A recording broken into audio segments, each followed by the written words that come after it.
What's up, y'all? What's up?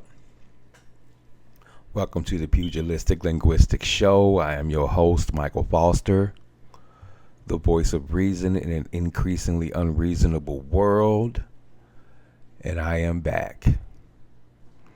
Before I get started, like I say all the time, like, share, subscribe, get this out to the masses, hit the notification bell so when you're notified when new episodes drop.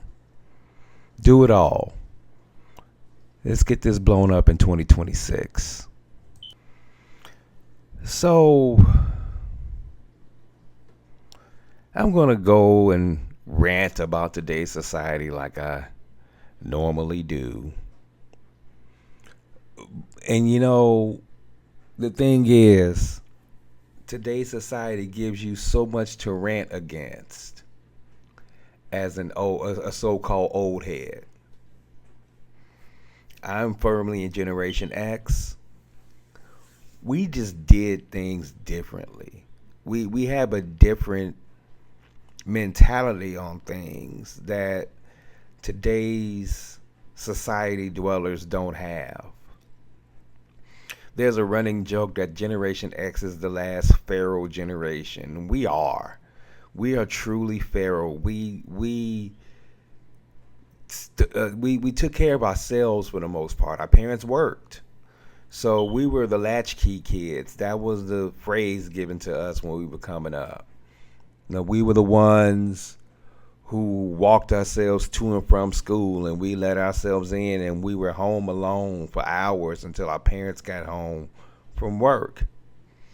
We learned how to cook, even if it wasn't a lot. We had to eat, so we had to learn how to cook before they came home, even if it was making a ham sandwich.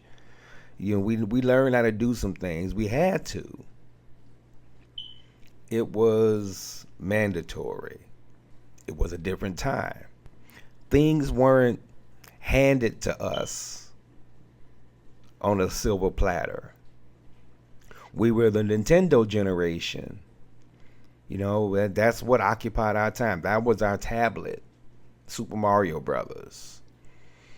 But I say that to say this also. We seem to be the last generation that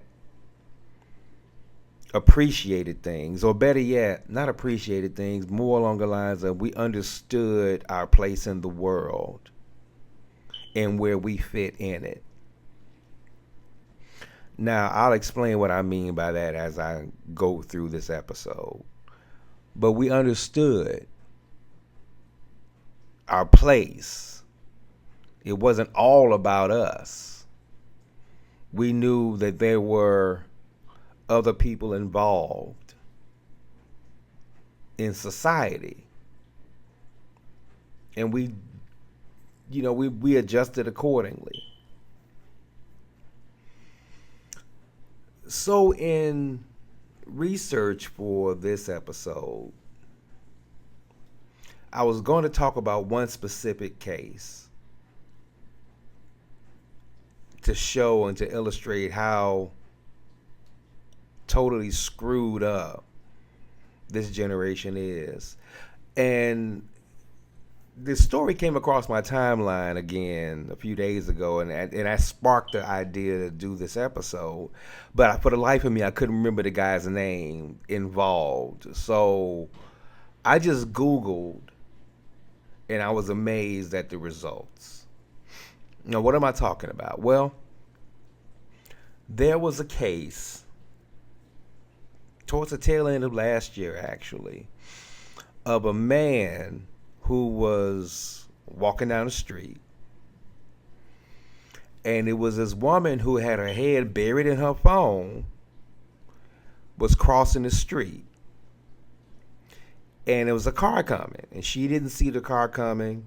He saw the car coming, so he runs across the crosswalk, basically grabs her, takes her out of the intersection just as the car shoots past. And once he got to the other side, it ended up being, it looked like a tackle almost, but it was one of those things to where he was just running across the street, grabbed her, got out of the street. And once they both hit the ground, he gets up, dusts himself off, making sure she's good, whatever. I couldn't think of his name though to Google it. So I Googled man saves, well, before I get there. And then she ends up suing him for assault of the carnal kind. You can't say everything on YouTube apparently. So you understand what I'm talking about. So because I couldn't think of his name, I couldn't truly Google the story. So I Googled man saves woman from car accident gets sued. And I was absolutely astounded by the number of stories, different stories, that came up under that general Google search. Now, I knew that there had to be more than one of these cases, but it's amazing how many cases there are of somebody saving another person and then getting sued in the process for maybe injuries suffered, or like the one guy, carnal assault. No, whatever.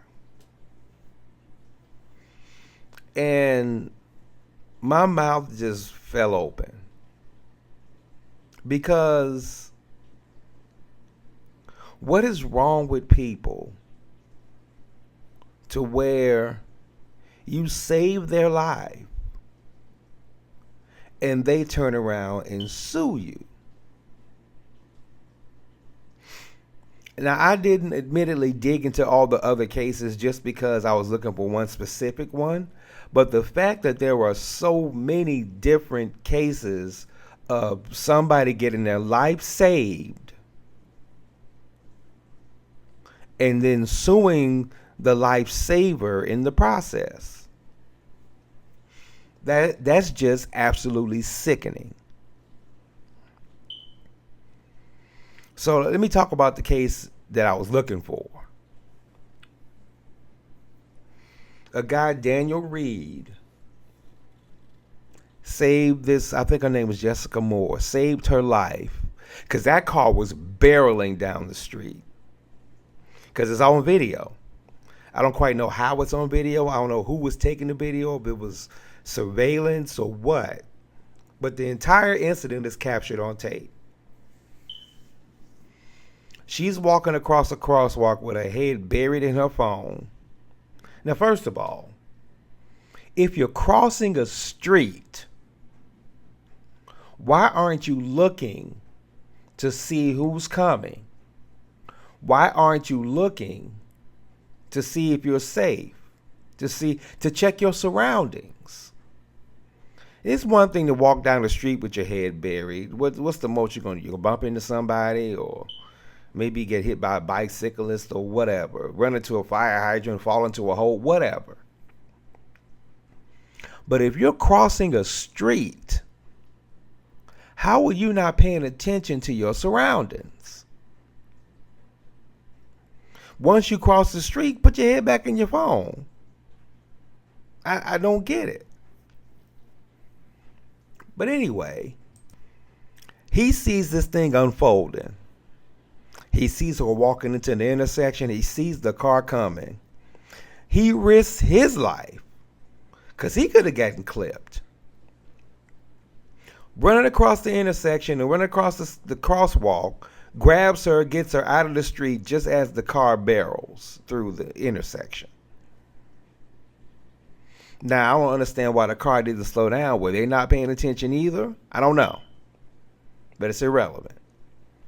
And then once they hit the ground, he gets up and dusts himself off or whatever. She ends up suing him for assault.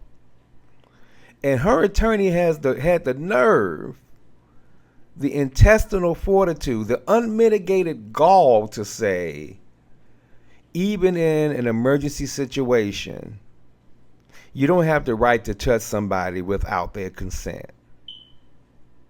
Now, let's just ignore the sheer stupidity of that statement for a second. Let's put his statement into practice. What? How was this? How was this gonna look? Is Daniel supposed to look over at, I think her name is Jessica, and say, "Excuse me, you're about to get hit by a car. Do you mind if I run across and grab you out of harm's way? Would that be okay with you?" Who fuck does that?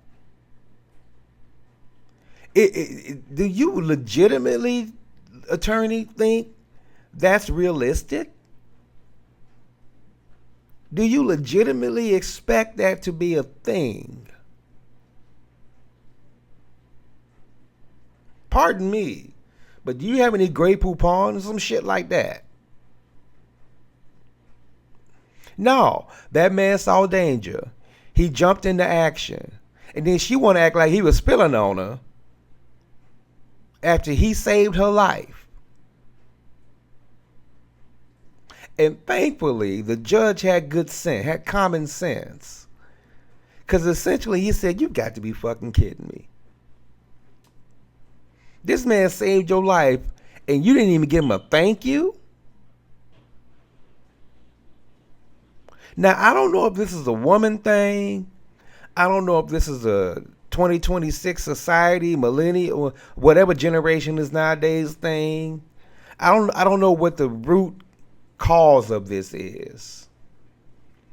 I have my suspicions. I think this is just an entitled brat who felt like, I don't know if she thought this was a money grab, or she just felt like she was violated by this big bad black man, because she was a white woman, he was a black guy with dreads. I hate to put that in there, but it's America.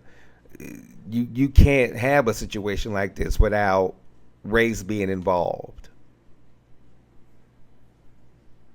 That could be it. I would think it would be more likely than not that it was. But beyond all that, what the hell is wrong with you, woman? See, if I'm that dude, if I'm the next dude that's in that situation, I'm gonna let your ass get run the fuck over. Period. Won't think nothing of it. Because you're not going to sue me for saving your life. Next time, I'm just going to let you get just run the fuck over. Oh, well. It's God's will. You shouldn't have been such a, I'm not even going to say the word, last time. What is wrong with people?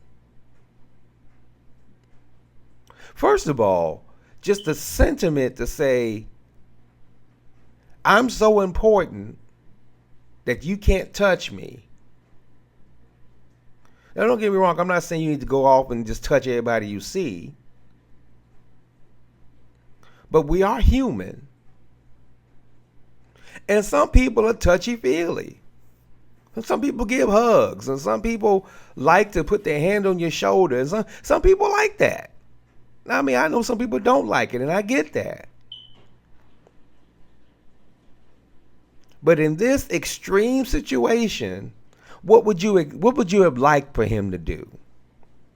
That should have been the question the judge asked her and demanded an answer. Okay, plaintiff, in that situation, what should he have done?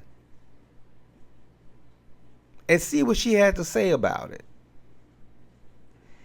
Because you know damn well she ain't going to say he should have let me get hit by that car. But I tell you, next time, the next man will. And you got no one to blame but yourself.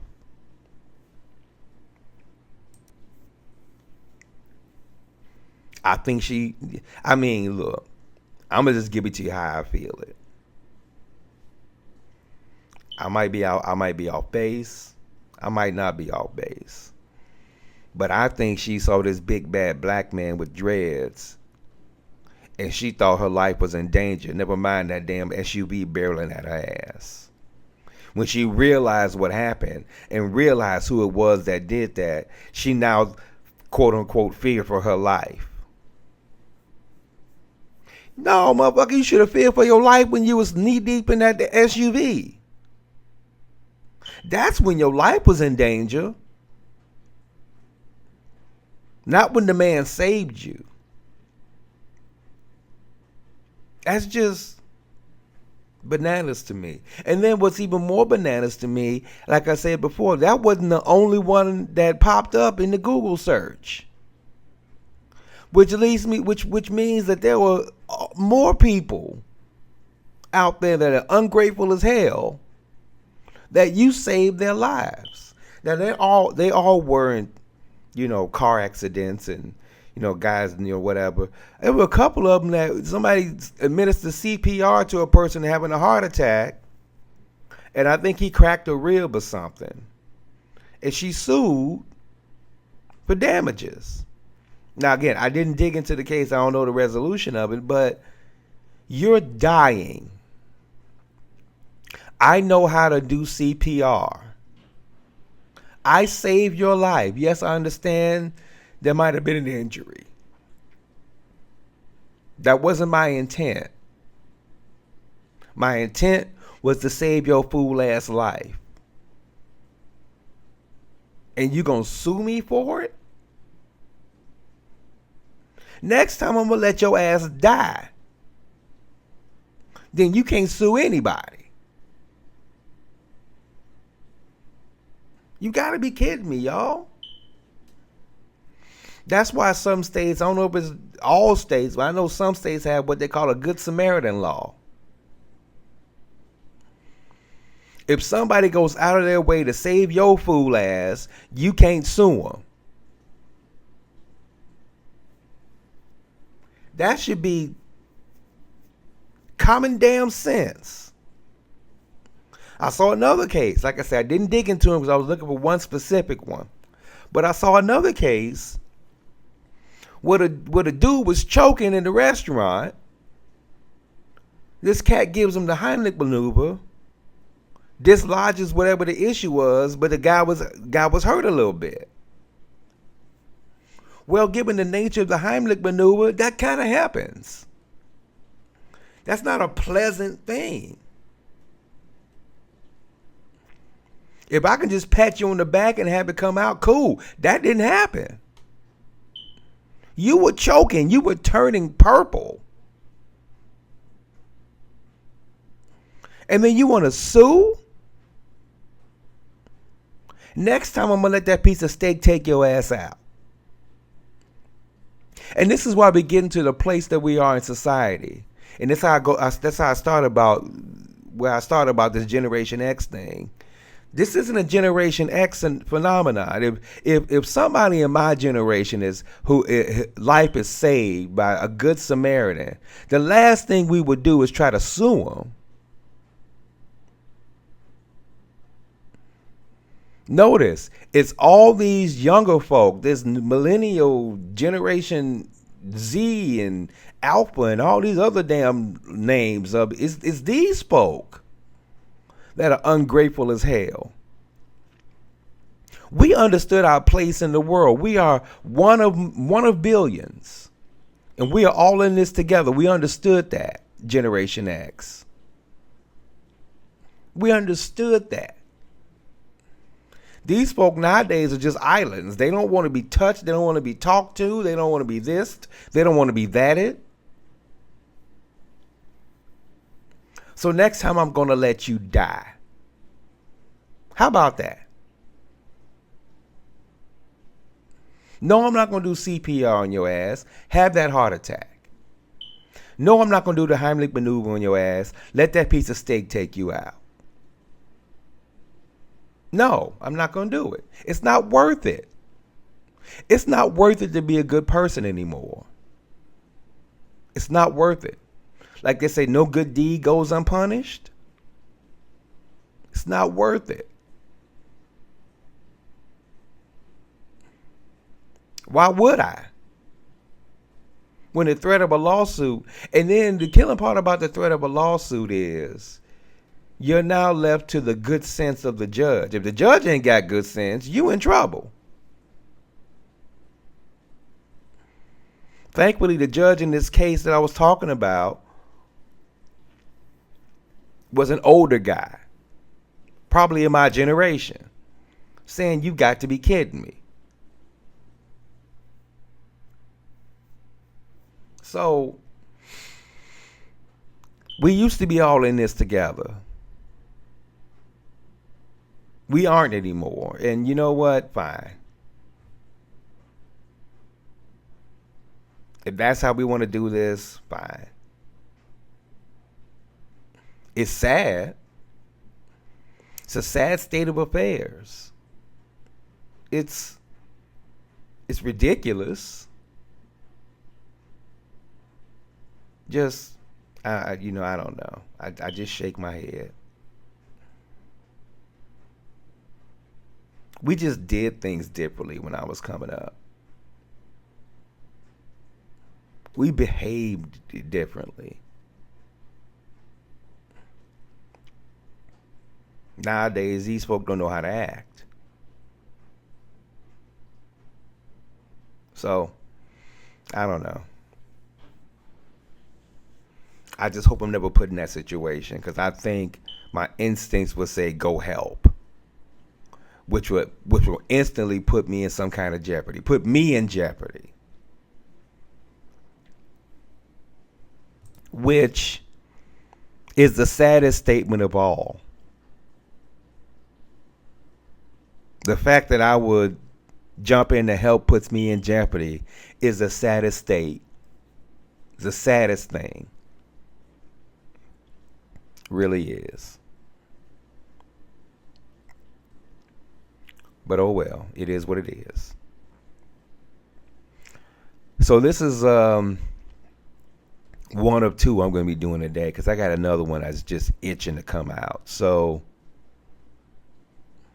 I'll do that as a separate episode. I'm not going to bombard you all with all of this at one time. So I'll see you on the flip side. I'll turn around and I'll come with episode number 2 in a few moments. All right. Talk to y'all later. Peace.